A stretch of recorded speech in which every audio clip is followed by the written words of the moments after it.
A flyer stood at the command deck of her flagship, the Seraphis, staring out at the void through the transparent hull window.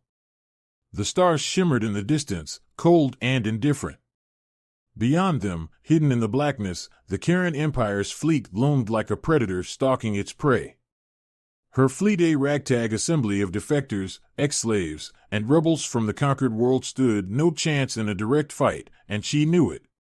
Her heart pounded as the weight of their situation sank in. This was supposed to be their moment. They had come so far, and now it was all slipping away. The rebellion had gained strength in secret, pulling together dissidents from across the galaxy. For months, they had struck at the edges of the Empire, disrupting supply lines and freeing planets enslaved by the Karen. But today had been a mistake. "They're moving into position, Princess," Lieutenant Farron said from his post beside her. His voice was steady, but his pale face betrayed the fear they all felt. "It looks like they're preparing for a full assault." Aflyra clenched her fists, her nails biting into the palms of her hands. Her mind raced, searching for an escape route, a way to turn the tide. But there wasn't one. The Empire had been ready for them. They had known the rebels would strike here, at the fringes of Karen space, and they had set a perfect trap. "They knew we were coming," Aflyra said softly, her voice barely above a whisper. Her piercing violet eyes, a distinctive trait of Karen royalty, remained fixed on the blackness ahead. "We've been betrayed." Farron nodded grimly, his antennae drooping in defeat. "But by who?" Aflyra's gaze flickered over her bridge crew. Loyal to the cause, each of them had risked everything to stand beside her, defying the might of the Empire. Yet, somewhere within their ranks, someone had sold them out. Someone close to her had whispered their plans to the enemy, condemning them all to death. "We don't have time to find out," she said, pulling herself from the dread clawing at her chest. "Prepare the escape pods. Get as many of our people off this ship as you can."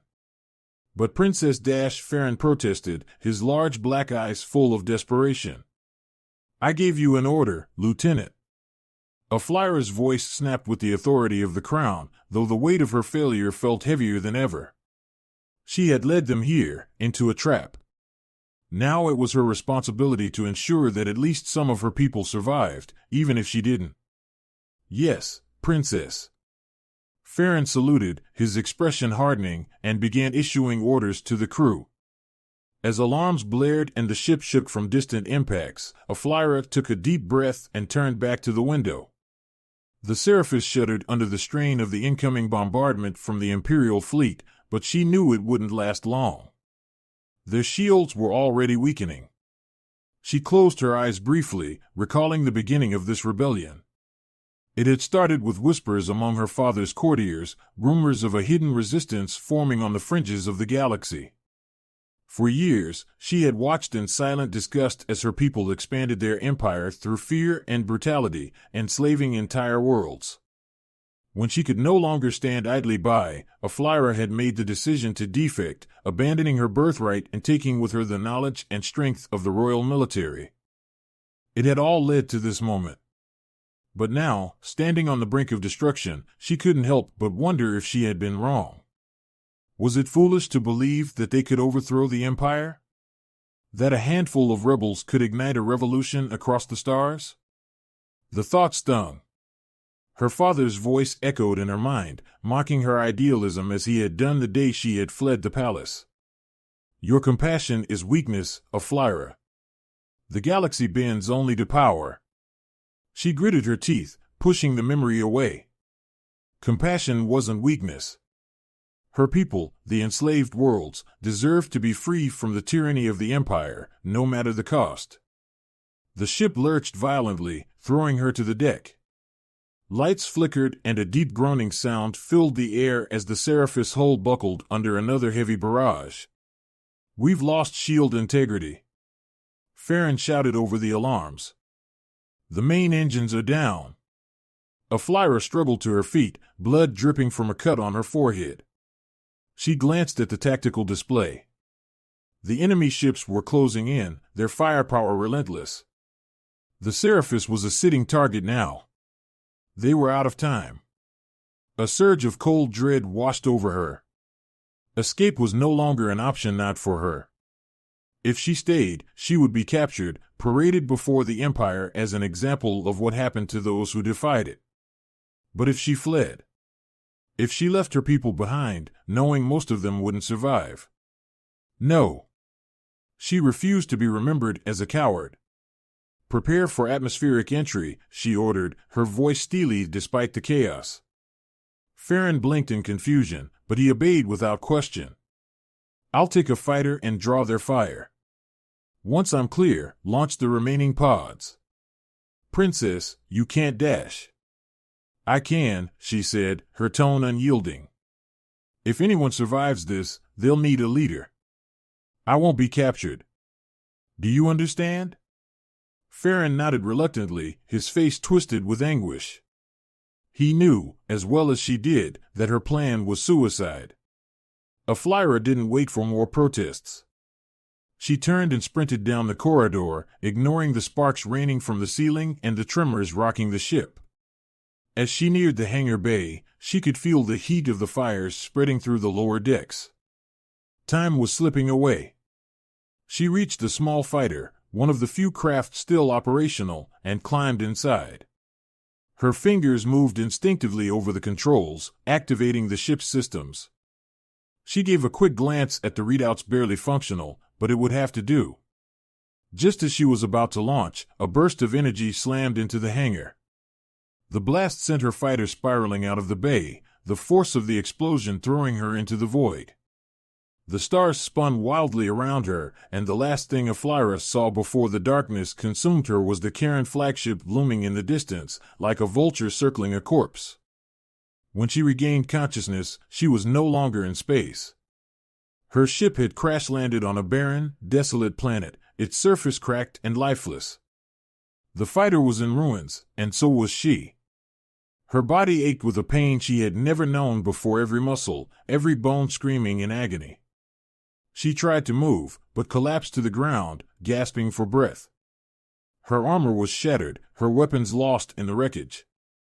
She could barely keep her eyes open as exhaustion and injury threatened to pull her back into unconsciousness. As her vision blurred, she thought she saw a figure approaching from the distance, a large silhouette moving with purpose. She struggled to focus, to make sense of what she was seeing. It didn't look like a Karen. Too tall. Too heavy-footed. As the figure drew closer, Aflyra caught a glimpse of its face. A human. And then everything went black. Marcus Blake wiped the sweat from his brow as he squinted up at the burning red sun hanging in the sky. This planet, like so many others he had drifted to in the last few years, was inhospitable. Its atmosphere barely breathable, the ground cracked and arid, the air dry and laced with dust. But to Marcus, it was perfect. Isolated. Forgotten. The kind of place where no one would come looking for a man trying to disappear. He had been camping here for the past few weeks, laying low between mercenary jobs. His small makeshift shelter, cobbled together from scavenged materials and scraps, was nestled in the shadows of a rocky cliffside, hidden from aerial scanners and far enough from any known trade routes that he rarely had to worry about unwelcome visitors. Or at least, that's what he had thought. The distant crash had ripped across the horizon like a meteor, lighting up the barren landscape with a brief but intense glow. Marcus had seen enough shipwrecks to know what it meant. Someone, or something, had crash-landed, and that kind of destruction didn't come without trouble. Cursing under his breath, Marcus grabbed his plasma rifle and a worn medkit before setting off toward the crash site. He moved swiftly across the rocky terrain, his combat boots crunching against the brittle earth. His military instincts, honed from years as a soldier, kept him on high alert. He hadn't survived this long by taking unnecessary risks. As he neared the wreckage, he slowed his pace, crouching low behind a jagged boulder for cover. Smoke billowed from what remained of the small fighter ship, its hull twisted and mangled, half buried in the cracked ground. The stench of burnt metal and scorched earth filled the air, but there was no movement. No sign of immediate danger. Marcus scanned the area with his rifle raised, his finger hovering over the trigger. The fighter was an unfamiliar model, but the markings on the broken fragments of armor plating caught his attention, the distinctive insignia of the Karen Empire, a fierce and powerful galactic force he had hoped never to cross again. Karans, he muttered to himself. What the hell are they doing here? He had encountered the Karen Empire during his years as a soldier for Earth's Defense Force. His unit had fought a brutal campaign against one of their fleets during the last galactic conflict, and Marcus had seen firsthand the ruthlessness of their conquests. Their advanced technology and brutal tactics left little room for mercy. If a Karen ship had crash-landed here, it meant trouble. Still, curiosity gnawed at him. He couldn't just walk away without knowing who or what had survived. Carefully, he edged closer to the wreck, his rifle still trained on the smoking debris. As he rounded the remains of the fighter, he saw her. A woman, or at least she looked like one. Her body was crumpled near the wreckage, half covered in the ship's debris. Her skin, though humanoid, had a faint iridescent sheen, shimmering faintly even in the harsh light of the sun. Her long black hair, tangled and matted, lay across her face, obscuring her features. The armor she wore was shattered, charred in places, and marked with the same royal insignia. Her body was bruised and bloodied, but despite the severity of her injuries, Marcus could see she was still alive barely. A Karen, he whispered, his eyes narrowing. But she wasn't just any Karen. Her armor, though damaged, had the telltale signs of someone important, someone high-ranking. Maybe even royalty. He lowered his rifle but kept it within arm's reach as he knelt beside her. Her breathing was shallow, and her chest barely rose with each strained breath. She was unconscious, her face twisted in pain, but there was a fierce determination in her expression even in this state. For a moment, Marcus considered leaving her. He had no reason to help a Karen. For all he knew, she could be part of a fleet on its way to hunt him down. And yet, something about her made him hesitate. Maybe it was the way she was lying there, abandoned and broken. Maybe it was the deep wounds that told the story of a fight she had fought and lost. Or maybe it was the fact that despite all his instincts telling him to walk away, Marcus had never been able to ignore someone in need of help, even if they were his enemy. Damn it, he muttered, as he slung his rifle over his shoulder and reached for the medkit. Gently, he rolled her onto her back and checked her vitals. Her pulse was weak, but it was there. Her armor, though advanced, had been compromised, and shrapnel was embedded in her side. Blood seeped from a deep gash along her ribs, and her breathing was labored, indicating a possible punctured lung. She wouldn't last much longer without help. Working quickly, Marcus pulled out a portable stim injector from his kit, pressing it against her neck. The stim would stabilize her long enough for him to move her to his shelter, but it wouldn't heal the damage. The Karans had regenerative abilities far beyond that of humans, but even they had limits. She didn't stir as the stim worked through her system. Good. It would be easier to move her while she was still out cold. After bandaging the worst of her wounds as best as he could, Marcus hoisted her up over his shoulder with a grunt. Despite her smaller frame, she was heavy, likely due to her armor and the dense bone structure typical of Karans. He made his way back to his shelter, constantly scanning the horizon for any signs of incoming ships or rescue teams. The Karen Empire didn't abandon their own easily, especially not royalty, and he couldn't shake the feeling that this crash was no accident. Hours later, Marcus sat by the small fire he had built outside his shelter, his eyes shifting between the unconscious alien inside and the barren wasteland surrounding them. He had managed to patch up her wounds using the supplies from his medkit and some of the advanced medical tech she had carried with her. But even with that, it would be days before she regained full strength if she survived at all. In the dim light of the fire, Marcus studied her. Her features were sharp, yet strangely beautiful in an otherworldly way. Her skin, now clean of the grime from the crash, had a pale bluish tint, with faint silver markings etched along her neck and arms. There was something regal about her, even as she lay there unconscious, something that hinted at a strength beyond her current condition. Marcus had seen his fair share of warriors over the years, but this Karen woman was different. She wasn't just another soldier. She had the bearing of someone who had commanded armies, someone used to power. And if she was royalty, like her armor suggested, then she was far more dangerous than she appeared. He sighed and leaned back, rubbing his tired eyes. He hadn't planned on getting involved with anything related to the Karen Empire, and yet here he was, playing nurse to one of their fallen warriors. He should have left her there, should have moved on. But now he was stuck with her. He didn't know what she would do when she woke up, but one thing was certain, his quiet little life in hiding had just gotten a lot more complicated. A flyer's dreams were fractured, filled with flashes of battle and betrayal. She saw her comrades fall, one by one, their screams echoing in her mind. She saw the faces of those who had betrayed her, smug and victorious as her fleet was destroyed. And she saw her father, the Emperor, watching her with cold, unfeeling eyes. When she finally stirred, the first thing she felt was the pain, a deep, agonizing ache that spread through every part of her body. She tried to move but winced, her body too weak to respond. Her eyes fluttered open, and she blinked, disoriented. The dim light of a fire flickered nearby, casting long shadows on the rocky walls around her. This wasn't the wreckage of her ship. Where was she?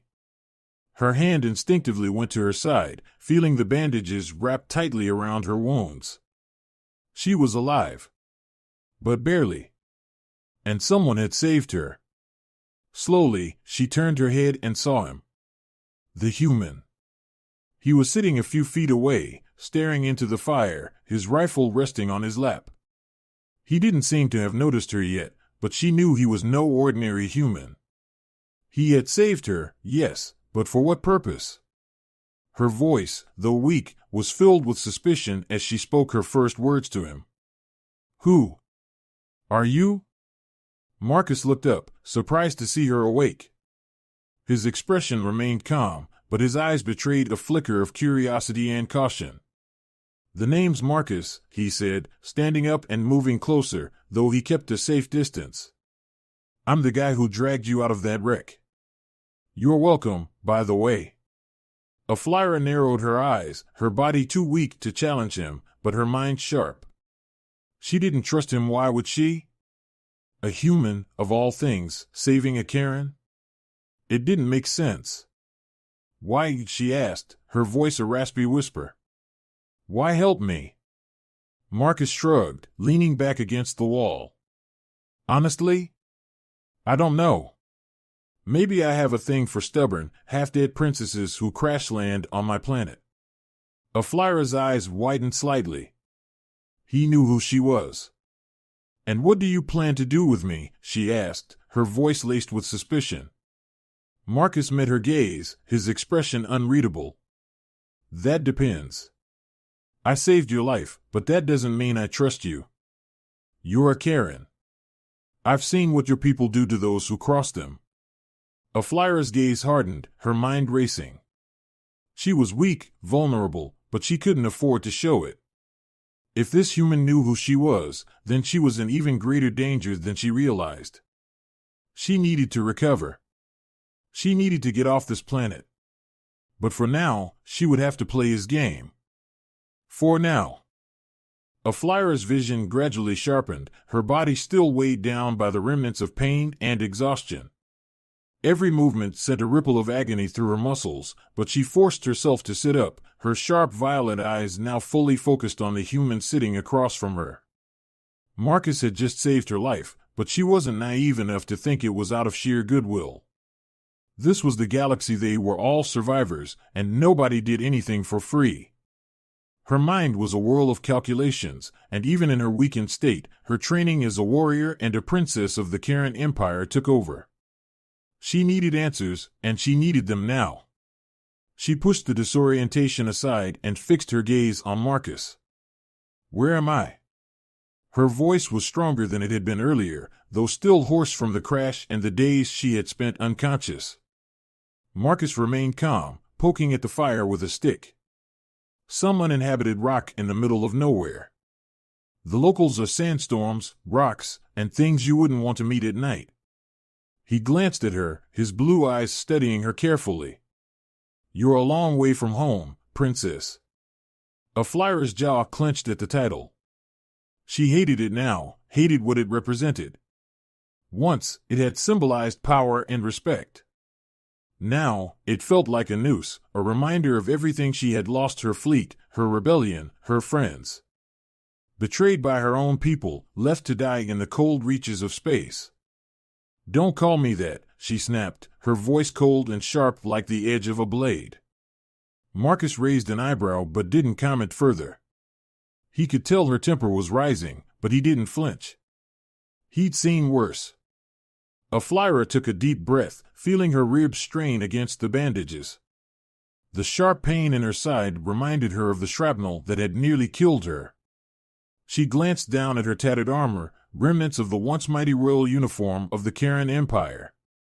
Now, it was little more than a broken shell, barely holding together. Just like her rebellion. Why did you save me? She asked again, her eyes narrowing. You're human. Your people should hate the Korans. You should have left me to die. Marcus shrugged and leaned back, crossing his arms. Could've. Didn't. The simplicity of his response both irritated and intrigued her. A flyer wasn't used to people doing things without an agenda. In the Karen Empire, every act of kindness came with strings attached. Even in the rebellion, trust was fragile. Yet this human, this stranger, had pulled her from the wreckage without knowing who she was or what she had done. But now he did know, and that complicated things. A flyer shifted, ignoring the pain. What do you want from me? Marcus frowned slightly. What do I want? You're the one who crash-landed here, princess. You're in no position to start making deals. I haven't shot you, and that's probably the best outcome you could have hoped for. Her eyes flashed with anger.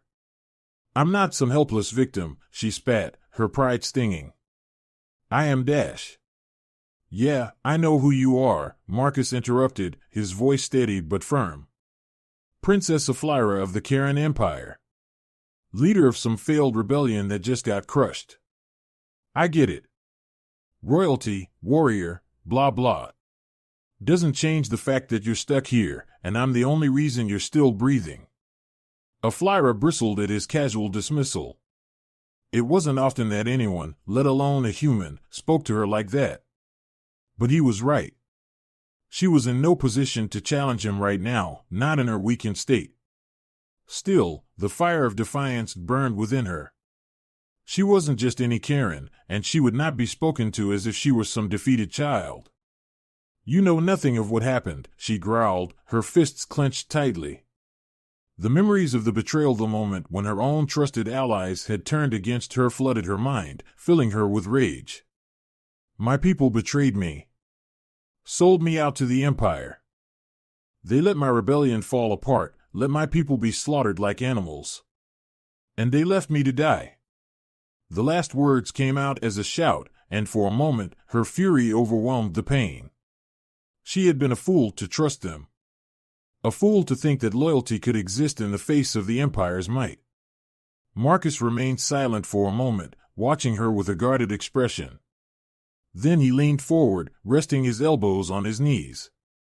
So, what's your plan, princess? He asked, his voice quieter now, but no less direct. Revenge? Justice? What do you think you're going to do now that your rebellion is toast? A flyer's eyes flared with determination. She straightened, her regal bearing returning despite the pain that radiated through her body. I'm going to finish what I started, she said, her voice hard as steel. I will burn the Karen Empire to the ground.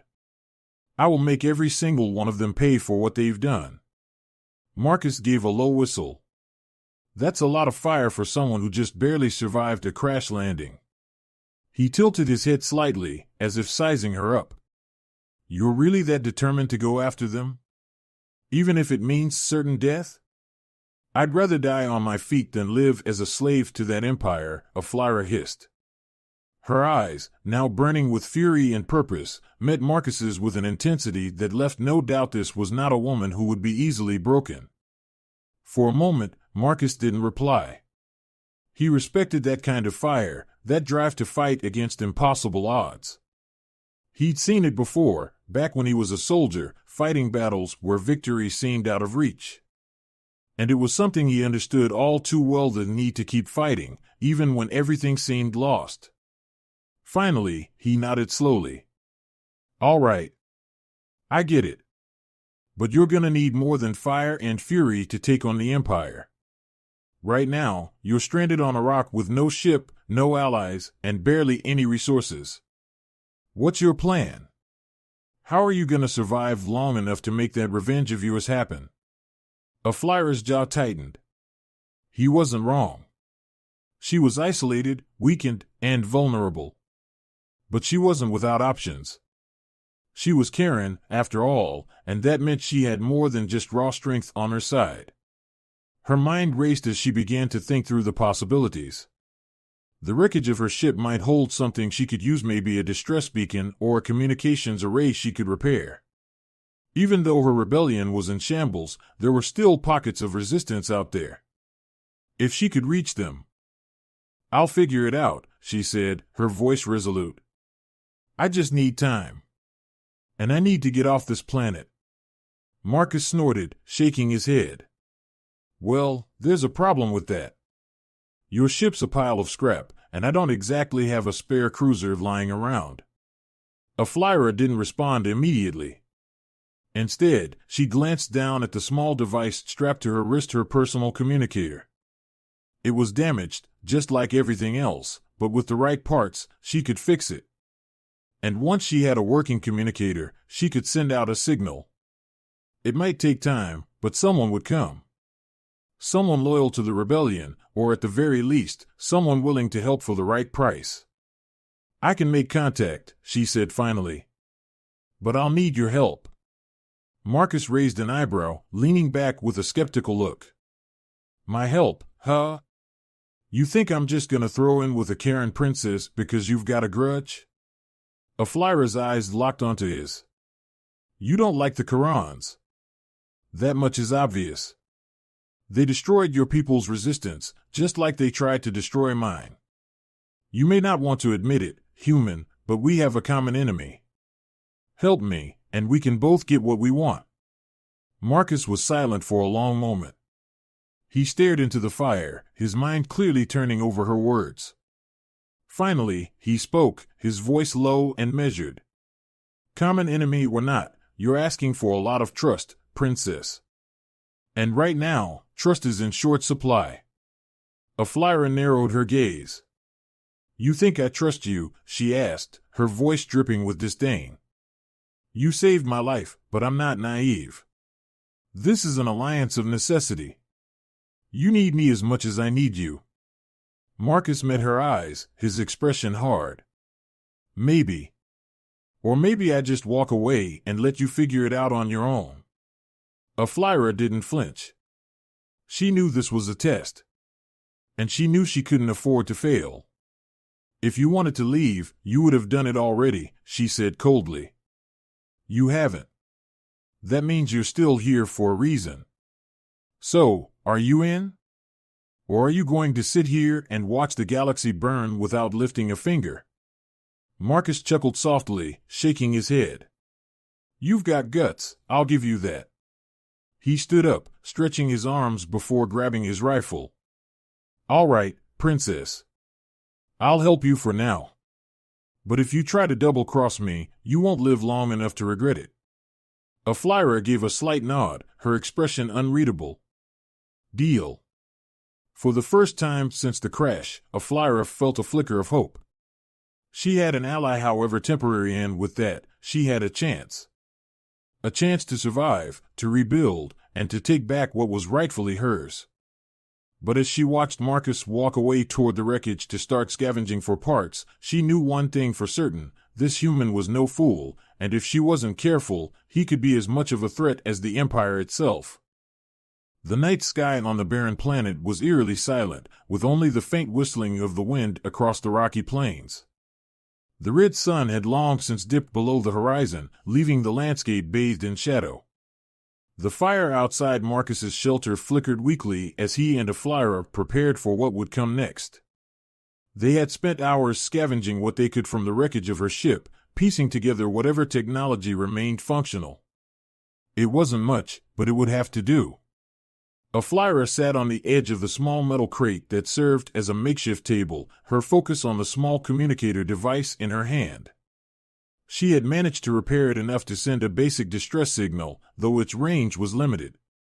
If the Karen Empire was searching for her, and she had no doubt they were, it was only a matter of time before they found her. But what worried her more was who else might intercept the signal. "I've sent out the message," she said quietly, her voice betraying none of the tension she felt. "It's a low-power signal, but it should be enough to reach any nearby ships. We'll have to wait." Marcus, standing by the entrance of the shelter, nodded as he adjusted the strap on his plasma rifle. His face was set in a grim line. He had agreed to help her, but she knew that trust was still fragile between them. They had come to an uneasy truce, but both knew this alliance could break at any moment. "You think your people will come for you?"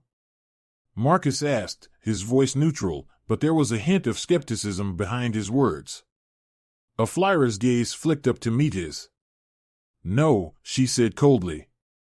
"If the Empire wanted me alive, they would have captured me already.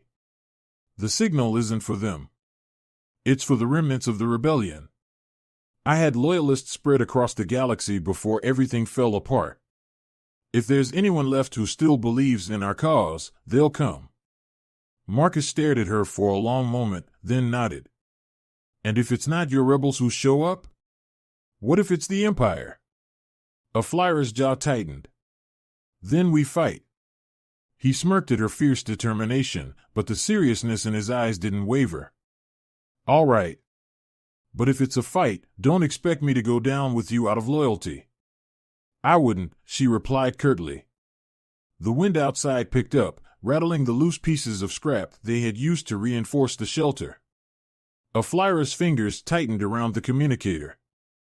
Waiting was the worst part, especially when she didn't know who or what would come. Hours passed, and the night deepened. A flyer rested against the wall, conserving her energy. Her wounds were healing, but she wasn't at full strength yet, and the knowledge gnawed at her. She hated being vulnerable, especially in front of a human one she still didn't fully trust. Marcus sat opposite her, silently cleaning his rifle. His movements were efficient, practiced, a sign of his years as a soldier. They hadn't spoken much in the last hour, each lost in their own thoughts. But despite the quiet, there was an unspoken understanding between them. Both had been through too much to believe that silence meant peace. Suddenly, the communicator crackled to life, emitting a soft, rhythmic beeping. A flyer's eyes snapped open, and Marcus immediately tensed, gripping his rifle. "What is it?" he asked, his voice low. A flyer checked the device, her fingers moving quickly over the controls. Her heart raced as she scanned the incoming signal. "It's a ship," she murmured, her voice tight with both hope and anxiety. "But it's not Karen. The transponder code. It's one of ours." Marcus frowned, his skepticism returning. "One of yours? How can you be sure?" She held up the communicator, showing him the series of symbols and numbers flashing on the screen. "This is an old rebellion code. We used it to communicate with each other after we went dark. If this ship is still broadcasting it, it means there are survivors. Loyalists." Marcus studied her for a moment, then nodded. "All right. So, what's the plan? Are they coming here?" A flyer quickly sent a return signal, instructing the ship to land a safe distance away to avoid drawing attention. She turned to Marcus, her expression serious. "We go to them. But we have to be cautious. If this is a trap dash—" "Yeah, I get it," he interrupted, his voice steady. "We're walking into the unknown.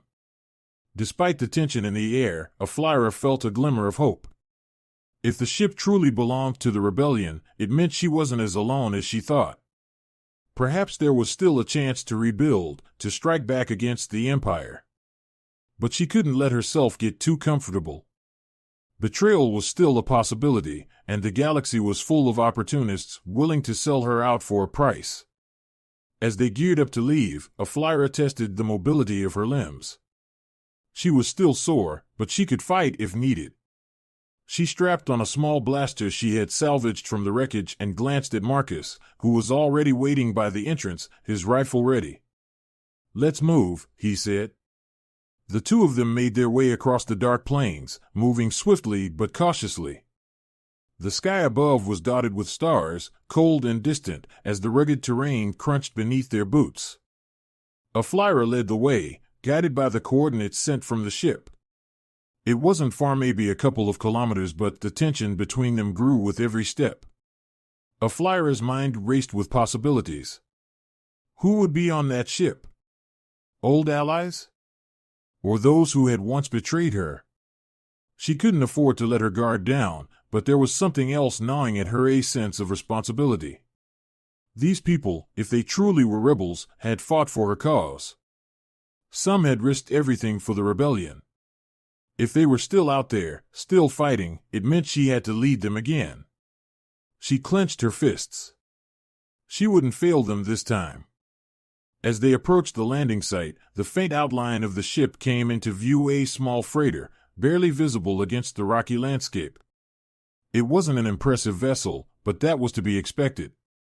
The rebellion had never had access to the powerful ships of the Empire. They survived on scraps, outsmarting their enemies with whatever they could salvage. Aflyra slowed her pace, motioning for Marcus to do the same. "Stay close," she whispered. "If something goes wrong, we need to be ready." Marcus gave her a curt nod, his eyes scanning the surroundings. "Let's just hope this isn't a suicide run." As they approached the ship, the ramp lowered, and two figures stepped out, cloaked in the darkness. Aflyra's heart leapt for a moment when she recognized the markings on their armor, rebellion insignia, worn but unmistakable. One of them stepped forward, pulling off their helmet to reveal a familiar face. "Princess Aflyra?" The voice was cautious, disbelieving. Aflyra's eyes widened in surprise. "Revar," she breathed. "You're alive?" Revar, one of her former commanders, looked at her with a mix of relief and astonishment. His face was gaunt, lined with exhaustion, but the fire in his eyes was still there. "Barely. We've been running for weeks, hiding from Imperial patrols. But when we picked up your signal, we couldn't believe it." Aflyra stepped closer, her guard lowering slightly. "I thought the fleet was destroyed. How did you escape?" Revar shook his head, his expression grim. "Most of us didn't. But a few of us made it out. We've been searching for other survivors, trying to regroup. It's been hell." The second figure approached, pulling off their helmet as well. It was a woman Aflyra didn't recognize, but her posture was tense, her hand hovering near her weapon. Aflyra didn't miss the subtle gesture. "And who's this?" Marcus asked, his voice cutting through the momentary reunion. Revar's eyes flicked to Marcus, and his expression darkened slightly. "Who's the human?" "A friend," Aflyra said, her tone leaving no room for argument. "He saved my life." Revar's frown deepened, but he didn't press the issue. Instead, he turned back to Aflyra, his voice lowered. "We need to talk, Princess. The Empire's forces are closing in on this sector. They've been hunting for you ever since the rebellion fell apart. If they find you, it's over." Aflyra nodded, her mind already racing. "Then we need to move. Where's the rest of the fleet?" Revar hesitated, glancing back at the woman beside him. "There isn't much left, Princess. A few scattered ships, a handful of fighters. We're barely holding on." Aflyra's heart sank. She had hoped for more, but reality was cruel. The rebellion wasn't just weakened, it was on the verge of extinction. But we can still fight, Revar continued, his voice firm. We just need a leader. We need you. Aflyra's eyes burned with the weight of his words. She had failed them once before, led them into a trap that had decimated their forces. But here they were, standing before her, still willing to follow her. She couldn't fail again. Aflyra straightened, her gaze hard and determined. Then we fight. We regroup, we rebuild, and we strike back. Revar's face lit up with a spark of hope, but the woman beside him still looked unconvinced. Aflyra could see the doubt in her eyes, the fear of being led into another disaster. You'll need more than just words, the woman said, her voice sharp. We've lost so much already. How do we know this won't be another suicide mission? Aflyra stepped forward, her eyes blazing. Because this time, I won't stop until the Empire is burning. For a moment, there was silence, the tension thick in the air. Then Marcus stepped up beside Aflyra, his rifle slung over his shoulder. You heard her. Either you're in, or you're out. Revar glanced between them, then nodded. We're in. Aflyra's gaze swept over the ragtag group before her, a flicker of hope igniting in her chest. It wasn't much, but it was a start. And for the first time since her betrayal, she felt like she had a real chance. The rebellion wasn't dead. Not yet. And with Marcus by her side, the fight was only just beginning.